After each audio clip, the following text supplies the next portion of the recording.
ভক্ত বিশ্ব বসু সবরই ছিলেন ভগবান জগন্নাথ দেবের আদি রূপ নীলামাধবের গোপন পূজারী।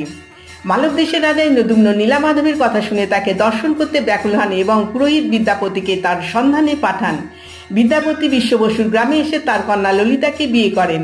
ললিতার মাধ্যমে তিনি জানতে পারেন তার শ্বশুর গোপনে নীলামাধবের পূজা করেন। বিশ্ব বসু প্রথমে রাজি না হলেও পরে জামাতার আগ্রহে তাকে পূজার স্থান দেখাতে নিয়ে যান।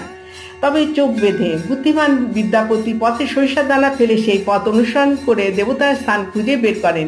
রাজা ইন্দ্রদ্যুম্ন নীলামাধবের সন্ধান পেয়ে পুরী যাত্রা করলেও সেখানে পৌঁছে জানতে পারেন দেবতা অন্তর্হিত হয়েছেন।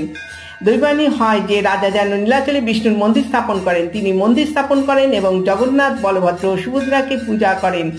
বিশ্ব বসুর সবরই ছিলেন জগন্নাথ দেবের প্রথম দিকের ভক্ত এবং তার মাধ্যমে নীলামাধবের পূজা পরিচিতি হয়। রথযাত্রায় দৈত্যা সেবকদের বিশ্ব বসুর বংশধর মনে করা হয়।